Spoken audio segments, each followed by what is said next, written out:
Good morning, everybody. It is, I believe, April the 17th, 2026. And I just wanted to show you a little bit some things that are growing here. This is a fig. This is a RDB, Ronde de Bordeaux. And please forgive my pronunciation. These names in redneck don't exactly go together sometimes. But as you can see, the fig is beginning to put out sprouts from the roots. I'm in around 7A, though where I am at, it is almost 9 o'clock and the sun is just now beginning to go above the horizon. So I don't get as much sun in the morning. It also, when it sets earlier. I'm in a valley. It's a beautiful valley, but it makes it colder here. It's not typical of 7A. My neighbors that live up on the hillside have some figs up there, and they a lot of times they don't die in the winter, but mine down here, even when covered, a lot of times will. You see a lot of this right here.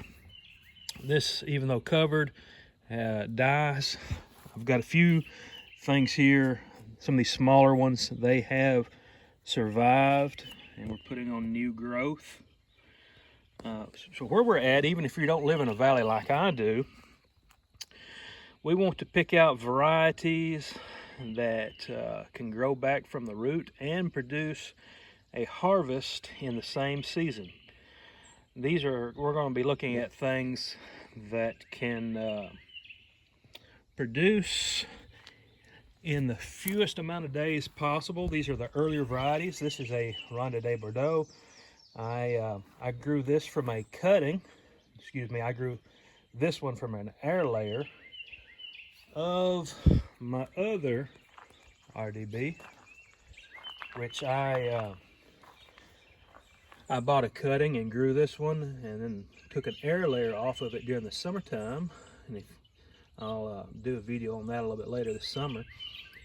I think that's the best way to go about getting you some more figs without spending any money, is doing an air layer. And we have several figs here. I've got another fig right out here. I don't know if it's blooming yet. I bought it from Tractor Supply. The sticker said Texas Everbearing, but when you look online, Texas Everbearing is a brown fig that looks like a brown turkey. I contacted the growers, and unfortunately they'd actually never even seen it as a mature tree and what it produces. But this one produces a green fig. You can see we've got some beginning to come up here through the grass, the leaves here.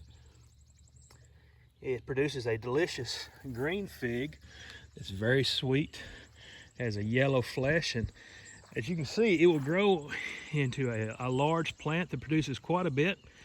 Once again, this is a fig that can die back each season and grow up close to 10 foot tall and produce quite a bit of figs. We have a Violette de Bordeaux, VDB. This is another early variety. It will grow back from the roots and produce figs in the same season. Now, while you're having this happen, you can see we got some young leaves coming on it.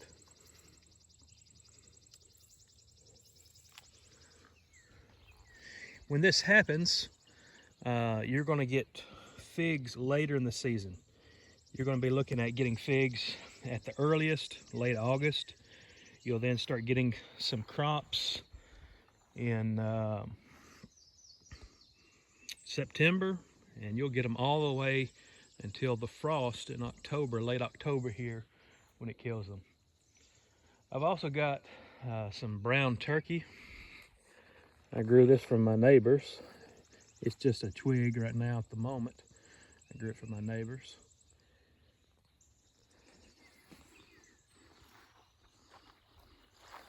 If you look online, Some people call this a green Texas everbearing. It's not an official title, but that's what some people are calling it. That's what I've started calling it. I've sold a couple of these air layers. You can see my blueberry bushes. These are all, most of these are all Duke and Jersey. These are northern high bush. I've also got some southern high bush here and some rabbit eyes, and we'll talk about those in a little bit. There's already blueberries forming. I get blueberries a lot earlier than some of the rest of y'all, and it has to do with I am planting different varieties to produce at different times. But I'll be showing y'all some more of that. If you've ever had Ian Lindsay's blueberries, she's picking them off of these bushes right here. We've got some more by the house. We've got some Brightwell, we have some Blue Ray, Tiff Blue, Powder Blue, and so that helps us extend our season from early to late. Here's another one. It's a Violette de Bordeaux, VDB. It produces quite a bit of figs for me each season. Grows from the ground. All that you're seeing is dead. I do try to cover these. I've cut them back. I've put tarps over them. I've put hay around them. I've done all kinds of things, and almost always mine are killed to the ground each season.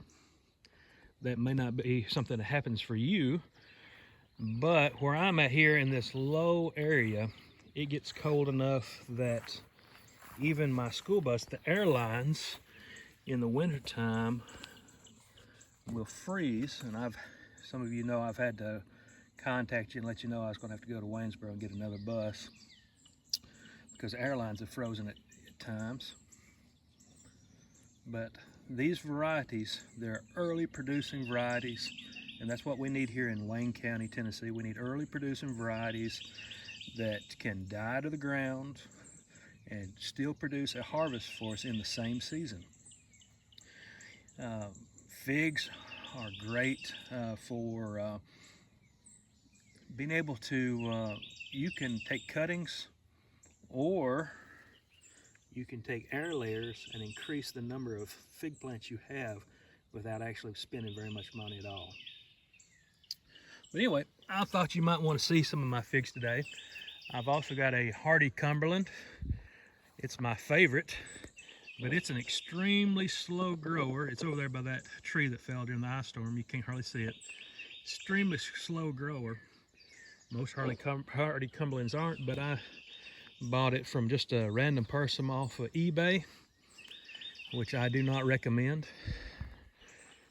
I did that with this one right over here. This is my oldest fig. This is my oldest fig, and you see it hasn't really grown that well. A lot of that is just stuff I need to cut. But there's the fig, and it will put figs on and drop them every single season out of about 7 years now, and I'm just about to the point of ripping it back out of the ground. I bought it from just a random person off of eBay. I'd recommend that you try to buy some from somebody in the area, or Fig Bid. I would recommend you order off of Fig Bid, figbid.com, I believe it is. These are reputable growers, people that are in the fig community. Here's one of the casualties. You saw my dog run around hunting. Here's one of the casualties. This is just a typical day here at my house. There are 6 of these. I don't know if you can see the buzzards flying around. I've got 6 of these armadillos in the yard, a duck, and a couple of squirrels that my dogs have killed. You can see her over there hunting. I believe she is a black-mouthed cur. I picked her up with a school bus. Somebody had dropped off a bunch of them over on Topsy. But she loves to hunt. Australian Shepherd loves to roll on them and stink, and my lab likes to eat them. She won't eat fish and things, but she will eat a dead armadillo. I've got a few more blueberry bushes over here, and that first big one you see is called a healthy ruble, and we will probably start getting blueberries in the next 2 weeks off of that. That's pretty early. That's the end of April, first part of May, and we'll probably start getting blueberries off of that starting to ripen in the next 2 weeks. These are called healthy ruble. They have some of the highest antioxidant levels in the blueberry family. This produces a bush, and it grows and puts off sprouts that come out of the ground. And you see the size of them right here. These are a smaller blueberry. They're not as fun to pick because they're small, but these are the ones that you want if you're going to be baking. If you're going to be putting these in pancakes, you're going to be putting these in muffins, this is the one you want. It produces a small berry, perfect for putting in muffins. If you've ever bought some muffins from my daughter that sells them sometimes at homecoming or whatever it is, these are the berries that we're putting in them. Healthy ruble, very high in antioxidants, a delicious berry, and it's a spreading berry. It spreads,